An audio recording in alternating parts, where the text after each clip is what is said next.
The Onward Podcast. We are live.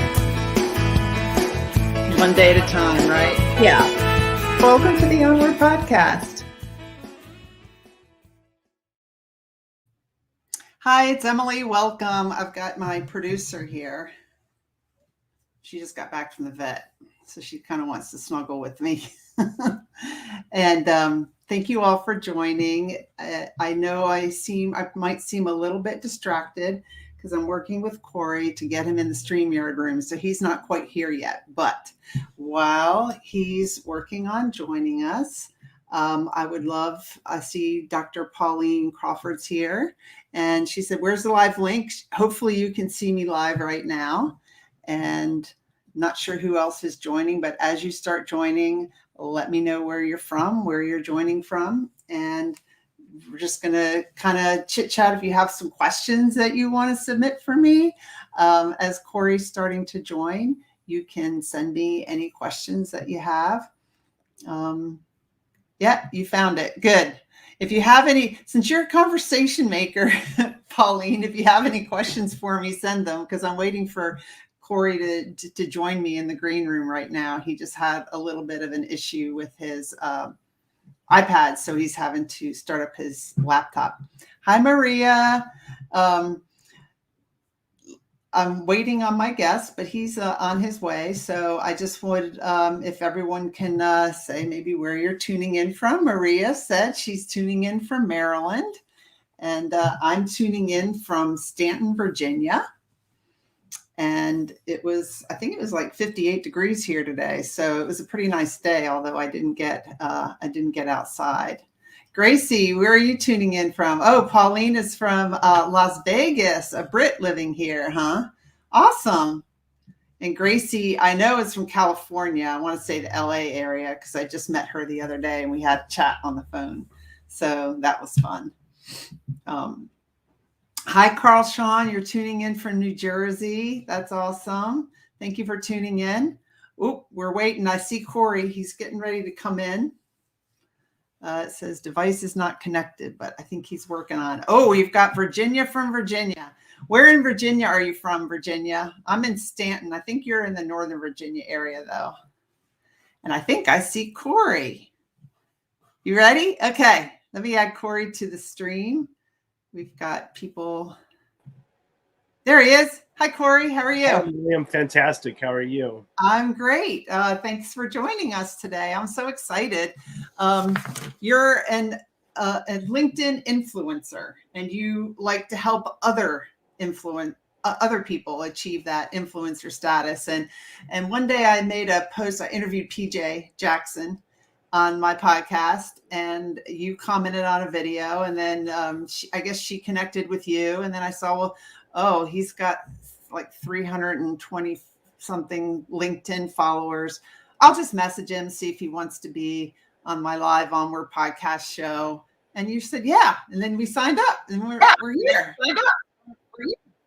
Oh, I can hear an echo. Yeah, for whatever reason, StreamYard makes me, I don't use my laptop for anything. And so to use my laptop, I have to come into my back office, and it's going to be a whole other thing otherwise. So this is the only way I can join. This is actually probably the first StreamYard I've done in a year because I always experience problems just with StreamYard. Wow, that's interesting. Yeah, I'm an iPad guy. and it doesn't work on your iPad? No. Interesting. Well, I am switching to Restream next year, so maybe that'll work too. So Tim Sowen is here. Tim from Not Tim. What do you mean, Tim? You're from Pennsylvania. I know that. Oh, and yeah, Carl Sean likes my dog. I've got my dog here because she just went to the vet, and she also helps produce the show. So she's all excited to be here and just kind of snuggling with me. So that's why she's here. So Cory, like the Onward Podcast, this is a live version of it, but it's about facing adversity. I hear an echo. Facing adversity, moving forward, and discovering ourselves along the way. And when I asked what you wanted to talk about, you said, just spreading more love and that anything is possible. but I'm sure. And can you tell us a little bit about yourself, and including, what adversities you faced in your life? Can't hear you. You're on mute. Hold on. There you. Okay, go ahead. Yeah, better. Okay. Yes. Yeah, I'm sure you'll just get the echo now.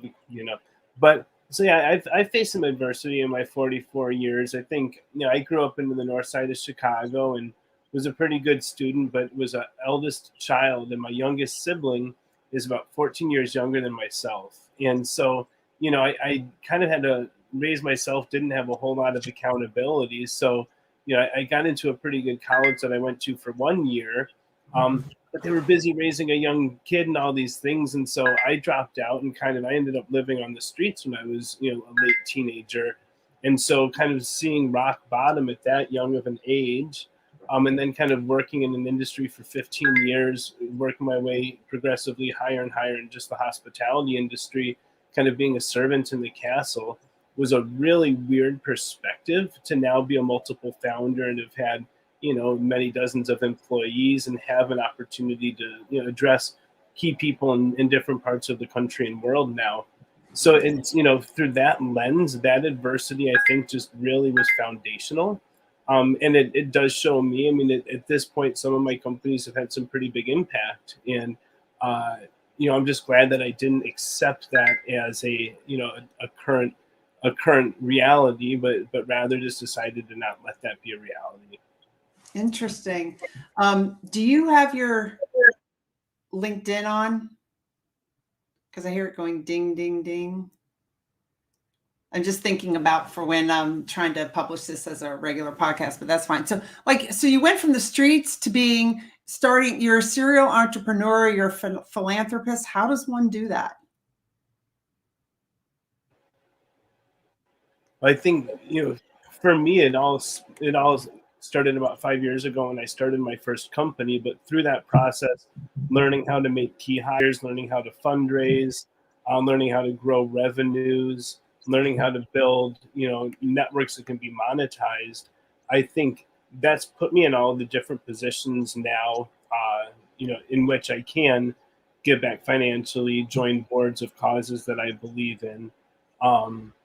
So I think it's just been a progression. But what I will say is that jump from starting at my first company with no experience, when everyone said I couldn't and probably shouldn't, that leap is what catalyzed everything else. And I do think it's just, I work with a lot of entrepreneurs under the age of 18 now as well. And a lot of them, I think, are being told that they need to focus on other things. And I think just not my message anymore these days is to not care what other people think about yourself. And I think that's powerful, whether you're 13, 14, 30 or 60 years old.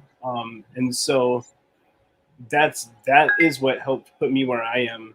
And yeah, I'm hearing those dings too. I don't know where on my laptop they're coming from. Okay, that's fine. Well, what gave you the confidence to start your own company?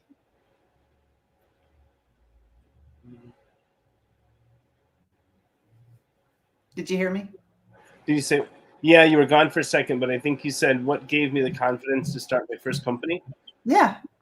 Yeah, I think it was just, I had perceived a problem for years, being that the schedules changed every day and you never knew when you were working. And I just got to a point where I tried to find a solution that I could put together with existing solutions when we lost ours that we had all come to live with and need. And through that lens of not having it anymore, realizing there wasn't an easy solution to it, I kind of just naively thought it had to be easy to solve for.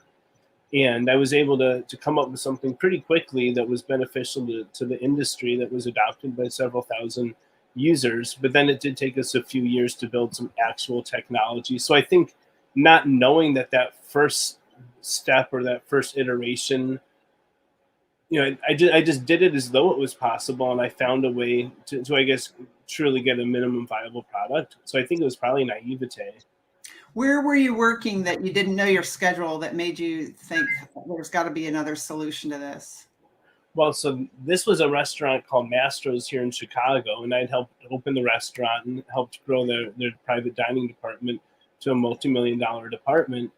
But it was the same at every restaurant I ever worked at. Yeah. So Chris, the Melting Pot, P.F. Chang's, it really didn't matter. About a third of your shifts come as on-call shifts in the restaurant industry, and about another third are treated as such. So you never know if you're going to work the next Wednesday. And so you can't forecast your income or your childcare or anything like that. No, I get that because my daughter worked at Starbucks and then a restaurant and then a startup juice company, and it was like it was really hard to make a doctor's appointment or anything and make any plans to do something with your friends because you never know what the schedule's going to be. So you decided you're done with that, and you created a way to make that problem go away. Yeah. So who's using that software product? So the biggest user of that product right now is Wendy's, but we've had a handful of quick serves. We've actually seen some adoption in manufacturing. We've had companies like Volkswagen use it in the automotive industry as well. So it's gotten a little bit broader than the restaurant use case, but I'd say Wendy's is probably the most notable logo that we have as a customer. So it's a software that gives the employees more predictability as to when they're going to work. Yeah. That's awesome. Hi from Brazil. Hi, Irene. Thanks for joining. And I guess you're from Chicago because Carl Sean's like, I knew you were from Chicago. He said, I don't miss that snow. Is it snowing there? Not at the moment, but it probably did today. It's already snowed several times this year. Wow. So probably, I'm just thinking that your resourcefulness came from, you said you were homeless, right? Were you living on the streets or what? Yeah. Yeah. The first guy that I interviewed for my very first episode, like 160 episodes ago, he was homeless on the street, and that led him to being very resourceful and probably, the not caring what other people think and stuff like that. So you're a serial entrepreneur. What other things have you done? Yeah, so one of the companies that I've co-founded is launching right now a data privacy on the blockchain, and I'm really excited about that. They're called Information, and we're out of the UK, but I'm the global general manager of that company, and the technology has effectively made it so that anyone, yourself, myself, can own our own data, keep it completely private if we want. There's no cost to that, and if you want your data shared or monetized, you actually share in that upside. So that technology has been being built for about 3 years, and we're just starting to show that to the world. We're built on the Salesforce architecture, and we're using a blockchain that's more eco-friendly than the main blockchain that's used in that world, the decentralized world. So that's a company, and then I'm also with the first influencer marketplace, Influencer Active, is our North American partner. And we're connecting business influencers to companies that can leverage that to kind of augment their sales and marketing budgets. And then I've got my own company, CoryConnects, that's automating the coaching that I do, which is a lot of fun. And it's getting into kind of the metaverse thing that we're starting to hear a lot about. So what kind of student were you?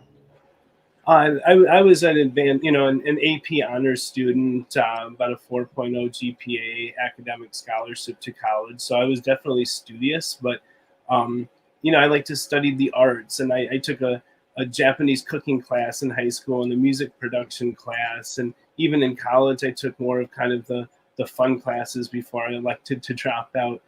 So I was never, I never went too deep down into any, rabbit holes of, mathematics or programming. So I'm not an engineer, not a PhD by any means, but you didn't finish college. No. I think that's awesome. So how did you get so many connections on LinkedIn, and how did you become an influencer? How'd that happen?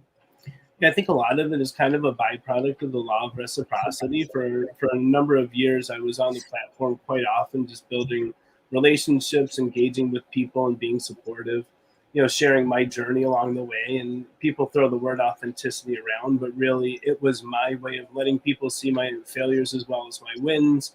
I was doing a number of traveling and paid speaking engagements. So I'd kind of bring my phone and my camera and stream those and So people got to know me. But I think I also along the way really figured out the algorithm, and I figured out what resonates with an audience. And the good news is most people are using LinkedIn wrong. They're talking all about themselves and they're trying to teach people stuff, and no one's there to be taught stuff. They're there to sell something. They're there to sell themselves as a job candidate. They're there to sell themselves as a job provider, whether it's a recruiter or an actual employer. Or they're there to sell a book, sell a course, right, a seat in a mastermind. So when I realized everyone was there to sell something, but everyone felt sold to, and I realized that everyone's profiles became incredibly redundant, right? Their headline was their title, which was also under their headline, which was also in their experience section. That seemed like a gross misappropriation of resources to me. Their banner was their company name, which was already underneath their name and again in their experiences, whereby that's a billboard. That's where people have chosen to get off on this information superhighway of 1 billion users and find out about you. And so I realized you can use your headline to tell people exactly why they should be so excited that they found you, right? And you should use your billboard as a way to let people know why they should be really excited that they can hire you or do business with you. And that was a really different way of leveraging the platform that got me, I'm now friends with the co-founder of the platform, and he and I talk about different ideas, and, usually it ends up circling back to blockchain, but I'm now connected to a lot of the senior executives in ownership, be it private equity or private ownership, and some of the biggest customers that I've ever wanted, right? And so now when I'm working on new cool stuff and I can have a chat with Microsoft or whomever it might be, it's become really powerful. But I spent a few years just cultivating a reputation. And if you go now to my profile, the reviews that people leave about me, right, the recommendations and things like that, they're just so heartwarming to hear that I've touched so many lives. But I think at a certain point, I just figured out the algorithm, and that if I were to do things differently and in the way that would be well received algorithmically, that it would reflect just as well, with the actual people on the platform. Oh, that's awesome. Okay, let's see who we've got here. We've got Garen. Hi, Garen. Thanks for joining in. Russ Hedge. I think you're joining in from Facebook because it says Russ and Leah. And then Maria says networking is key. Have you always been a networker, Cory? Like been outgoing?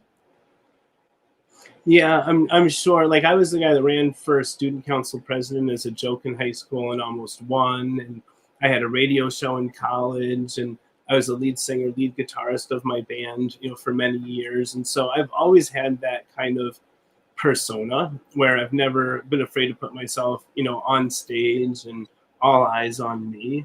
But as far as being a networker, I was kind of, it's such a different perspective having come from the world of being a waiter for 20 years. My networking was people were hungry and they were at a table in my section, right? Like there was no, it was what it was, right? Like they were going to tell me what they wanted to eat, and if they didn't like it, they were going to tell me, and my job was to get them to have a good time and hopefully leave a good tip for me. And so that was my networking for 20 years, right? Like at the restaurants that you work. Yeah. And so bring that kind of servant mindset and that hospitality approach into the networking world made me really popular at like LinkedIn Lives and stuff. And I've been starting to go through and audit all my content over the 5 years or so that I've been active. And I used to do everything the way that I now teach people not to do 5 years ago, and it all got 0 likes. And I can kind of see all the different iterations of the testing that I've done on the algorithm. And it's been a bit of a moving target, although I feel as though I have my finger on the pulse of it now. But really at the core of all of it was just letting people kind of see who I am and what I'm all about, right? I stand up for things that I believe in and people that I care for publicly on the platform. And I think people really respect that. And along the way, right, you get haters and doubters and people that, you get death threats and the whole 9 yards when you decide to become a public figure. Because, there's always going to be people that don't wish others well, or that get whatever degrees of jealousy or things that might not make sense to me or to you, but it is what it is. Well, are we still there? Yeah, I'm still here. You froze up a little bit. Yeah, I'm making a really funny face in the camera. It looks like we got Ligia from Costa Rica. Hello, thanks for joining us. Maria asks, has collaboration helped you in your positions and companies, and how?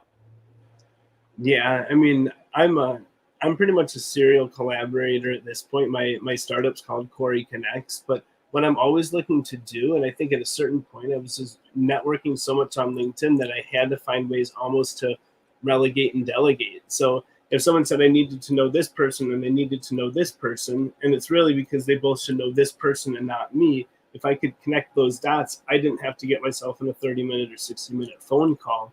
So I think just learning how to look at someone's LinkedIn profile and understand what they're all about, and taking an introduction and effectively being able to say, great to have you in my network. You should talk to these two people. It's then a much quicker and more productive conversation to have in a month when they say, it was really awesome that you introduced me to this person, and we're doing this, or I hired her for that, or whatever it might be. So I think I just started to almost deflect intros because I was getting so many of them. And that brought me to a point where the right opportunities to collaborate would present themselves. And it's, if there were deals where significant amounts of money were being made and potentially some of it was to be paid back to me, if I could find other people to come in and do that work to make some of that money, right, it became this machine or this mechanism that I was able to do more and more with less of my time, just by learning how to delegate. So that's how I've kind of used collaboration on LinkedIn, is to find people that can really, just get to the heart of why they should meet and what we're all about. So what's a typical day like for you? I'd say these days I'm probably taking anywhere from 3 to 5 client calls a day, probably meeting, 2 to 3 new people a day. And then I like to spend time with my dog and kittens. When the weather's a little nicer, I like to garden. I travel quite a bit. Urani is down in Brazil. I'll be seeing her very soon.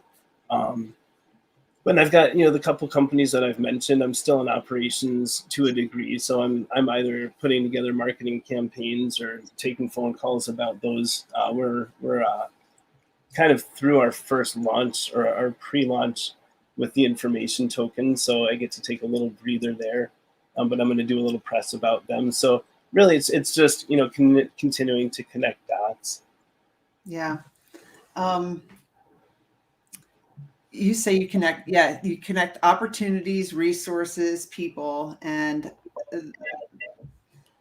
because so many people and you're active on LinkedIn, you read the profiles. It's, you're a good person to connect a lot of different people. And I saw the other day that you also go and you highlight other entrepreneurs and what they're doing.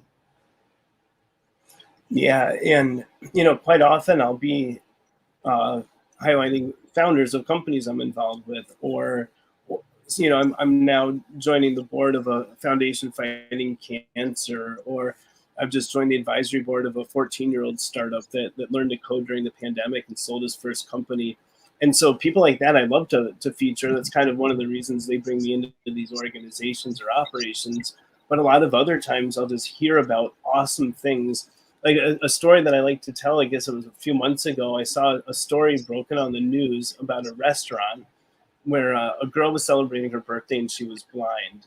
And the chef found out that she was blind, and so he wrote her name and happy birthday in Braille on a plate in chocolate. And they came out and they brought her this plate with the candle and the Braille, and they captured it on video, and it was so emotional. It was really cool. She had never experienced anything like that before. And for someone without sight to feel seen and to feel that special. So, of course, she was crying. And, although a lot of the staff were wearing masks, you could just see the emotion in everybody's eyes. Then the story had just made it onto the media circuit. And I did a post about it on LinkedIn that caught fire really quickly. It ended up getting, I guess, somewhere in the neighborhood of 2 or 3 million views. It got over 100,000 likes, but was shared about 5,000 times. And the restaurant, and I've updated the post to say where the restaurant is and all these things, but they reached out to me a few days later and said that post got them so much attention that they booked up for the rest of the year, first of all, and that they were getting so much positive press. And then, that's cool, glad to help. But then I started getting messages and people commenting on the post, and they were chefs and other restaurant owners saying, "Well, we never thought to do something like that. We should start doing something like that as well. We should start getting to know our guests and their special needs to provide this kind of memory." And, you know, I think a lot of times it's in hopes of going viral now. But that girl even reached out to me, or someone from her team did. Or the other day, I did some story about a girl that makes wigs for people with cancer that are losing their hair, and that went viral. She reached out and said she got a bunch of donations. So when I'm able to highlight good people doing good things, that's what it's all about. That's kind of why I feel that I was entrusted with such a large following, and that's what I try to be a steward of.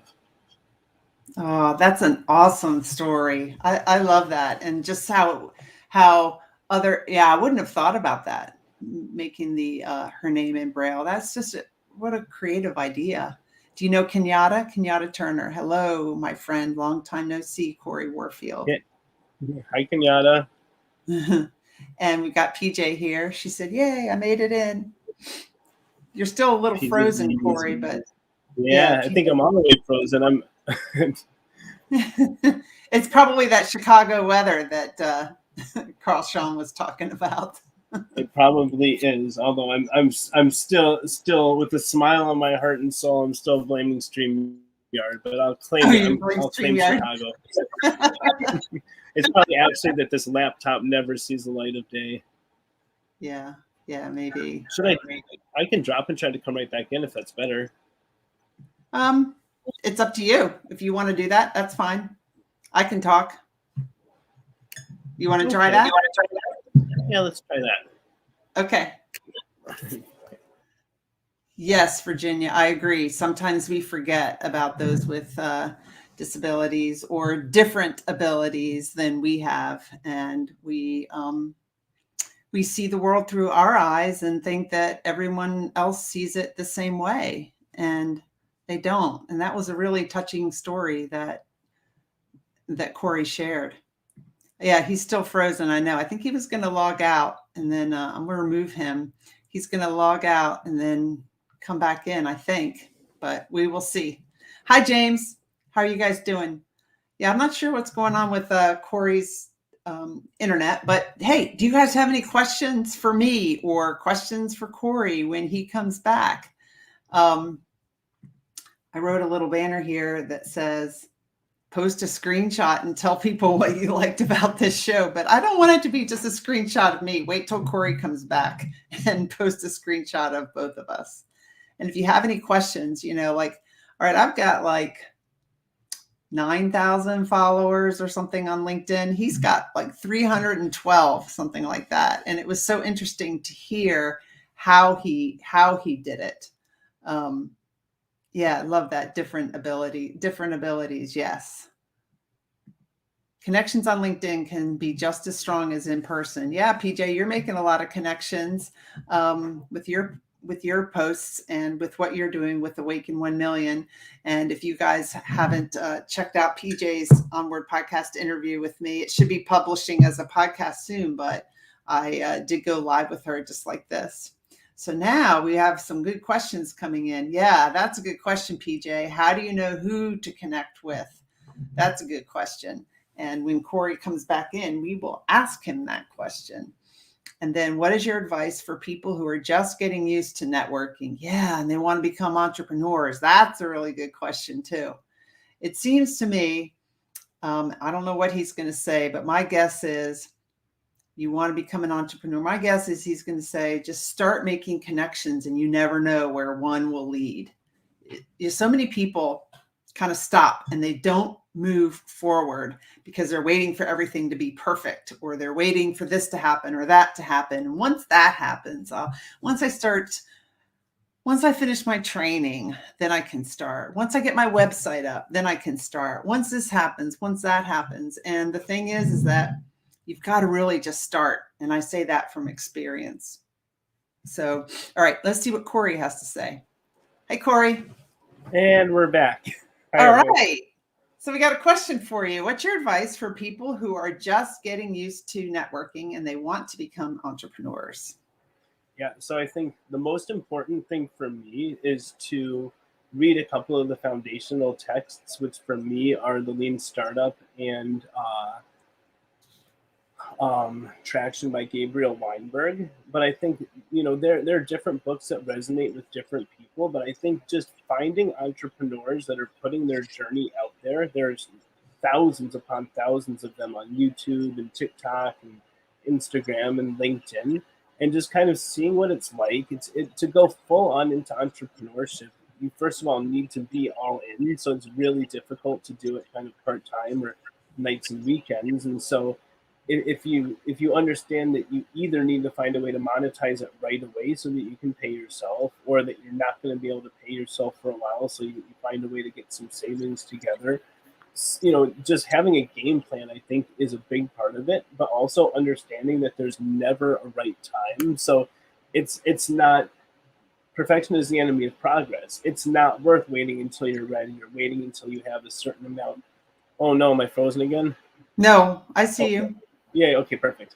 But I think to the root of the question, which is a great question, which is like, how do you start off networking on social media? It's finding people that are like-minded enough that you can learn from them, and that your interest will not placate, but amuse them, right? Like they're stoked that you're into what they're into, but not people that think exactly like you, or people that only talk about the things that you're already well versed in, because growth happens outside of the comfort zones, and it really is important to be putting yourself in the circles that you want to be, known in, but also that you want to rise in the ranks of. And so just being intentional about where you spend your time, like reading the right books, but also meeting the right people and engaging with them in a way that your name becomes familiar. And one of the things I work on with people a lot is getting that headline on LinkedIn, or getting your kind of handshake, or your first impression, to where people want to get to know more about you.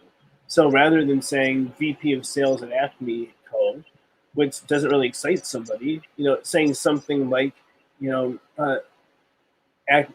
active listener and breakdancer, right? At least maybe someone would get intrigued by that, or saying what your true value proposition is.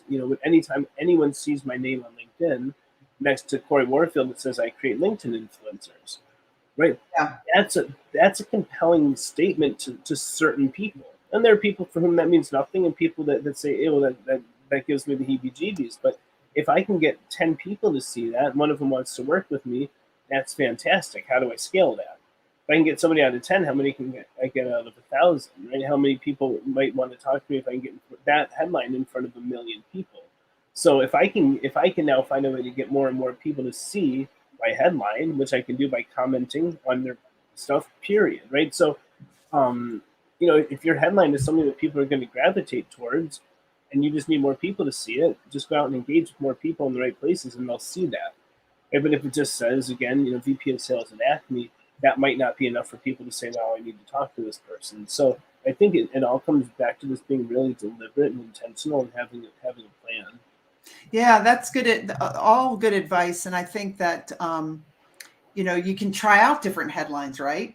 Try them out. See, it's not like you're making up who you are. I mean, they all might align with what you do, but try out different ones and see what tends to resonate.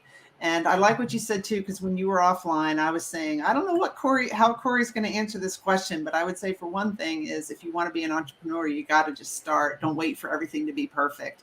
So many people say, well, once this happens, once I get my training done, once I get my website up, and it's really a way of procrastinating to actually start. And I went through that because I, worked for the Navy for 34 years, never been an entrepreneur or whatever. And I didn't want to do the typical things people do when they stop working for the Navy. I wanted to be a coach. I wanted to be a podcast host. And, I started the podcasting right away, but with the coaching, it was, well, I got to do this, I got to do that. And I did learn, just start. And I just started last year, and man, this year I've learned so much. And if I had waited until I was ready, I wouldn't be coaching now. I mean, you just got to practice. And it's, for me, coaching was how I truly felt that I found my calling as well. But for, not everyone needs to be a coach or an author or a speaker, but whatever it is, that once you find that, like, wow, I'm great at this, I can change lives with this, then it becomes like, it's such a rewarding experience to love what you do, especially if you think that it's making the world or other people's lives better. And so I almost would go back to the question of how do you network and how do you become an entrepreneur, and say you have to find something that you love. And Yes. for some people, they might do that meditating. Others might do that in a social circle of people talking about it, like the values jam, right? Like there are, I think, different ways that it can be brought to light and elucidated. But I do think you need to know what it is that really excites you. For me, it was connection. How do I connect people? Now we're automating it using technology and machine learning and right, all these different things. But it's because I truly want to connect more people and help more Yeah. people. And the only way to do that is with the technology. PJ. She says, how do you turn a connection into a client without being salesy? So that's great. And I think especially someone like PJ, the Joy Owl, who I've come to know, love, and admire, you're an incredible example of just let people know what you do really well. Let other people see, the social proof of others saying, wow, I love working with you. And people really do come to you. The entire strategy that I try to deploy and implement and work with others on is everything effectively should come inbound. If you're doing a good job of articulating your value proposition to the world, if you're doing a good job of showcasing that people do work with you and love working with you and get the whatever results it is that what you offer can deliver, and sometimes the beautiful thing about this model is there are people that watch you for 3 months, for 6 months, for 3 years, for 6 years, right? And one day they're like, wow, I need a soul empowerment breakthrough coach. PJ, right? Like, you know what? I think I need to take my LinkedIn more seriously. Cory, right? Mm-hmm. And then they go, well, I wonder what Cory's up to. And they go to the profile and they see, oh, he creates LinkedIn influencers. That's exactly what I want, right? And we can give people that aha moment. Whereas you could tell someone that's become a connection and maybe even a friend, you can make that move, right? Going for the sale, and you could lose them potentially as a friend or a customer. Whereas they might have been a couple days or a couple posts of yours away from being like, you know what, I need to work with this person. So I think as long as the strategy is, how do you get a bunch of qualified, vetted, highly likely to close opportunities that are coming to you inbound, then you can even start to be cavalier and almost treat these like you don't need to close the deal. Now, yeah, there's a caveat. You need to be doing some business, right? You can't treat everybody like you don't care if you're not doing any business, because then you're not going to be able to be an entrepreneur for long. But I think if you have the social proof and the messaging right, then it's just a matter of putting yourself out there more and more. Like PJ, the world is coming to know PJ. And the world's coming to know it's very easy. You go to her profile and see what she does, right? If you're not buying today, it's either because you can't afford it or right, you're like whatever. People are going to be knowing more and more. She just needs to get 10 times the visibility now, which good news is she's getting good visibility. Yeah, and she said that optimizing your headline took her 2 weeks of tweaking, and now it's really bringing in potential clients. Oh, and it's only been days. And the thing with PJ, hers is so perfect now. And this is why it's important to not rest on laurels, to not just like 90% isn't good enough, right? Like a great headline on LinkedIn is not great, right? Like a great headline is table stakes. It has to be incredible. And with my own and with people and PJ as well, anyone that I've worked with in this capacity knows, I say a headline's not optimized unless within 36 hours of putting it up, you have 2 inbound conversations, one from someone that's known you for a long time and one person that never heard of you before. And the person that had never heard of you before, it has to be some iteration or incantation of, wow, I saw your headline, tell me more, right? Yeah. Hey, I came across your profile and I felt like I have to talk to you. And someone that's done business with you, they worked with you, whatever it might be, and they go, wow, Cory, I just saw your new headline. Like, that's so you. If you're not getting people that are inbound talking to you because of your headline within, I used to say 2 days, then I went to 24 hours. I cracked the code with mine, so it was like 5 or 10 minutes. Wow. Both of them, right? Literally a second or third connection and someone that used to work for me at one of my companies. But if you're not getting that kind of inbound attention, then it can always be improved. And PJ's headline was really good until a few days ago, but now it's great. It really is. I have a feeling, right, once more and more people see her headline, and the way she does that is use hashtags and find conversations and follow influencers who have a similar audience, and you just start engaging with them. Right. Like, hypothetically, if Oprah's audience is your audience, you might never get her attention, but if your headline is going to resonate with her audience, you just start going and you engage with Oprah. Mm-hmm. If whoever it might be, it's really easy to get thousands and thousands of people to see your headline in the right circles at the right time with just the right strategy. Yeah, PJ said, "Oh my goodness, my wife saw and I saw your headline. We were just getting into what you do." And I've had people reach out to me because of my headline. I still think I'm going to tweak it a little bit, but when I retired, I didn't call it retirement because people have this vision of what retirement is, and it's like, what if retirement was graduation? That's how I looked at it. It's like, yes, I get to do something else. And so, especially for people who have, that know me, that have worked for the Navy for all their life or for the military or for civil service. And so that has gotten people to come and say, yeah, I'm like you.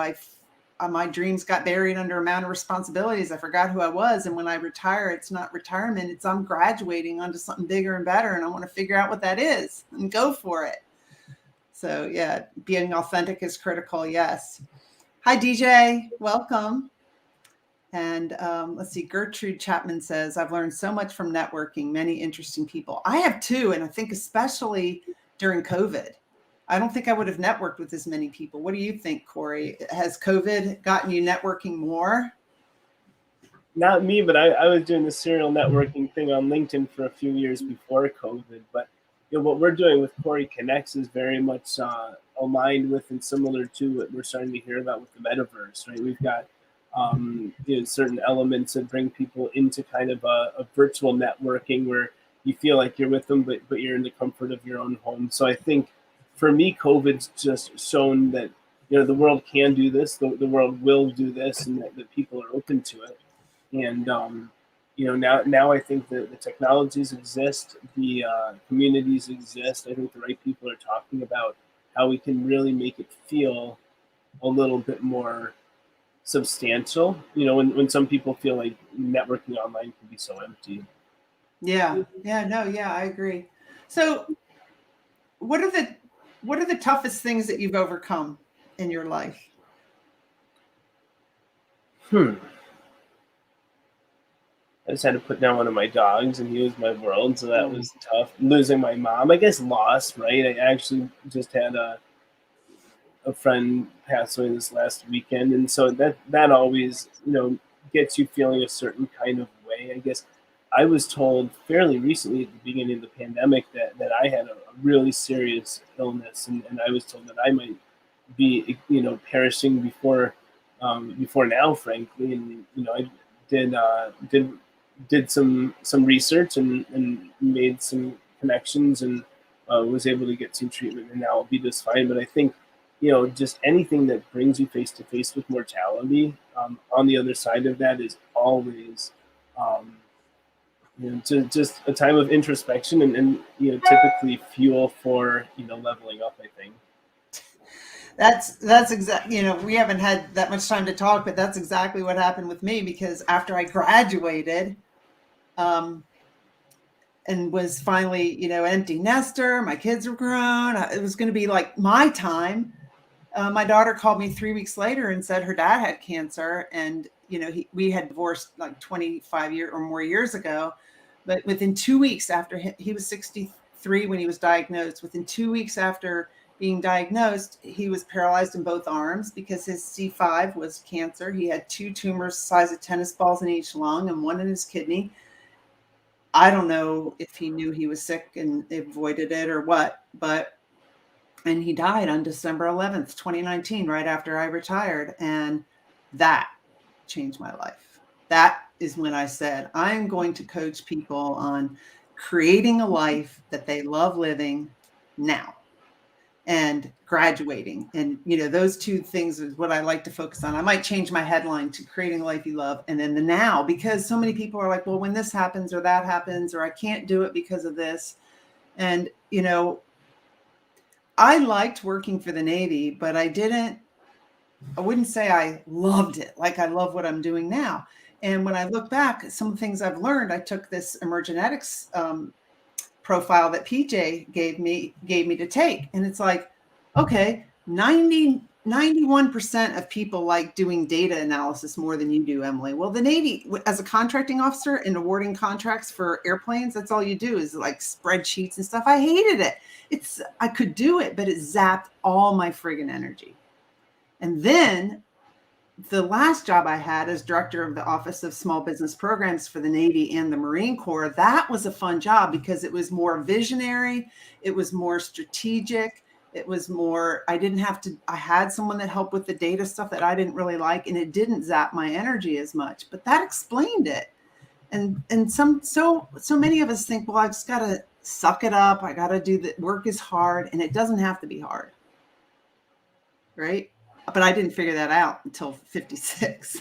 I have a friend that's been with the military for about 40 years as well, and now he's a comptroller out of the Pentagon.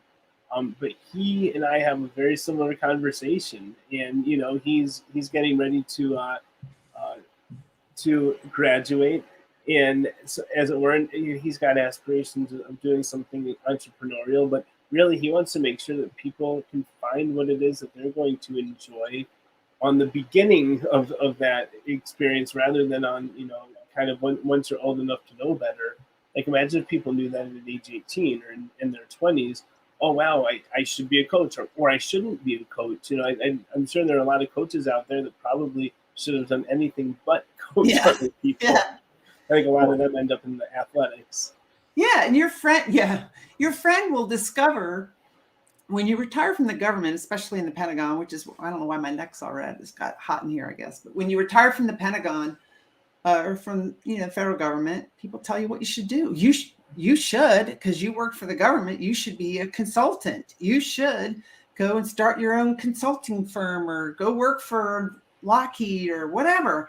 And that's when I was like, that made me not be able to breathe. It was like my energy level, it sucked all the energy out of me thinking of that. And that's when I was like, I got to decide what I really love, but I couldn't remember after all the struggles of being a single parent, raising my children. I've talked about them on my podcast. My son, the most popular episode is with him, and it's called A Mother and Son's Discussion on Addiction and Recovery. So, I just had a lot of hard things, and finally I was ready. And then that happened with Bruce, but it's so important to figure out what you really love. And I think you can make a living doing what you love if you go about it the right way. Well, I think anybody can, especially in this new world where there are freelancer platforms and there's work around the world, and there are ways to get certified, without necessarily needing a 4-year degree.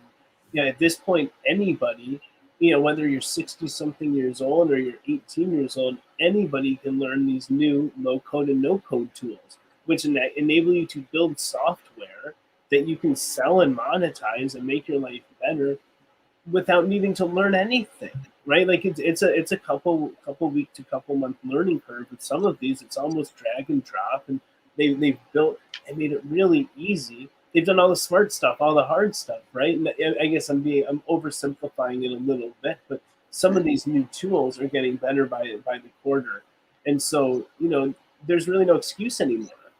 If you're doing something that you don't love, it's either out of ignorance or it's out of fear. And I think more and more people are waking up into the whole abundance mindset and going after what you want. And I wish that for everyone, but at the same time, there has to be duality in this world. So as we see more and more people embracing this, I think we see more and more people also repelling it, and I think that's probably Right. a natural progression as well. Yeah. And for people like my age, I had parents who, my dad grew up during the Depression, and you have parents who are just like, your purpose, you're supposed to get a job and then work hard, right? Work hard and have your health care and get your retirement. And it was probably 2014 when I realized, I think I want to do something different. But, I had 5 more years to go, and I wasn't going to give it up. I didn't leave, but some people might have, I don't know, but I didn't. So here, PJ says, doing what others expect will take the joy out of your life. Yeah, I read PJ's book, and basically, I think she wrote it about me. It's a really good book. You must follow your soul's purpose and break through the habits of the past. Yeah, I think that's why it's helpful to work with a coach, because we can't see sometimes some of these limiting beliefs that we have and things like that. It's hard. It can be hard to And see the them. good coach holds you accountable. And the good coach will absolutely challenge your even principles, right? Like make you understand your motivations and the why behind the why. And frankly, if you don't know why you're doing things, you should be questioning why you're doing them. Or if you're doing the same things the same way every time for your entire life, like that, I think again comes from the lack mentality. You have to be willing to try new things to potentially get different results. And I think often coaches just look at things through a different lens where, especially you're paying them now. If they tell you to do something differently, you're going to do it because you paid to hear that. Yeah. Whereas, if you're telling yourself for free, there's sometimes people think they get what they pay for. Well, yeah, I mean, just like with the gym, I like to work out. I'm pretty good at working out, but now it's getting kind of colder and I don't really feel like it. So I hired a trainer because you know what? I can't let the trainer down and not show up for the session. So I go and I get in better shape than I would if it was just me. I mean, you've got to figure out what it is that would work for you and do it. So, because I actually, when I lived in DC, I joined the gym and I walked by it every day to work, and I didn't get in better shape at all. I realized I had to actually go in and work out. So, well, as we wrap this up, let me see. If anyone has a question, post it because we're starting to wrap up here. Yeah, DJ, I know that story about Bruce. It really changed my life. Yeah, and my kids. They are much, I mean, he was the first person that I ever saw die, and first person in my life that was that young that had passed away. So it definitely is impactful. So as we wrap this up, Cory, any last minute bits of advice for people? Last minute bits of advice, and then also explain the coaching you do. Is it around only LinkedIn stuff, or is it around being an entrepreneur and things too? No, and I do selectively join advisory boards and board of directors. I guess this would be if I can do a quick pitch instead. I'll pitch one of the organizations. I'm with the Cory Childhood Cancer Foundation. I mentioned I like to work with young entrepreneurs under the age of 18. So I'm working with 3 actively. My youngest entrepreneur, Alana, is a 13-year-old cancer survivor. At 7, she had fought and beat cancer, had $900 in savings from her birthdays, and she used that to start a nonprofit. They've now helped hundreds of children with cancer. They've saved 2 lives, but it's really exciting. She, far before I even met her or had heard of the organization, she had received a lot of local news press. So she goes and spends time with the children in the hospitals and helps their families in a number of ways. And so she got billionaire Mark Cuban to invest money, and he now supports them.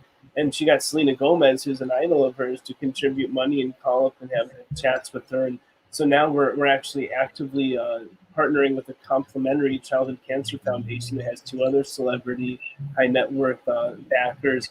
And so we're bringing all of this together. And so Ellen and the Cory Foundation are just very near and dear to my heart. I'm also acting as executive director of an organization in Africa, and we're helping with the education of orphans in a large population of Nigeria at this point. And so that's what I love to do. My coaching, I work with people that want to be LinkedIn influencers, and it's pretty intensive. It's one-on-one.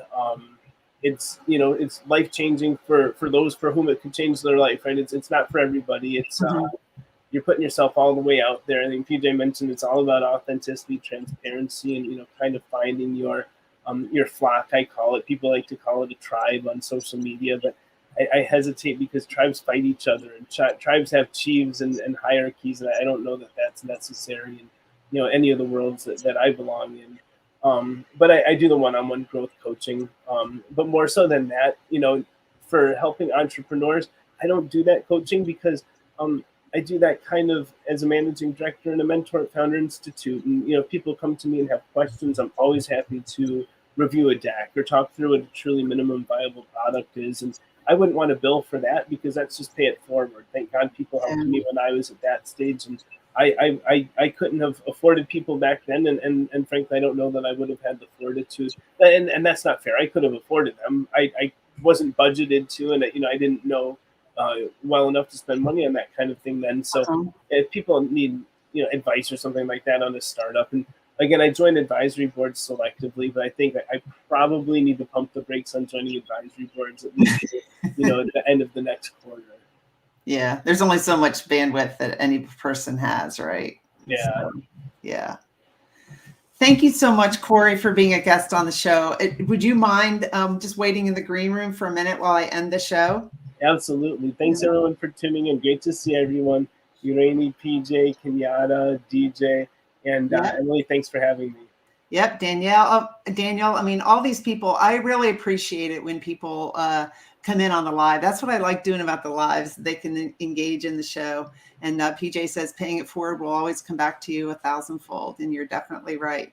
Thank you, everybody, for watching. I'm actually going live again tomorrow night talking. Oh, it's going to be a good guest. We're talking about finding joy even through adversity. So that will be fun. All right. I'll be right there, Cory. Thank you. I appreciate you guys. The Onward Podcast is sponsored by Emily Harmon Coaching and Consulting. Visit my website, emilyharmon.com, to learn more about my coaching programs and how you can work with me. Let's move onward.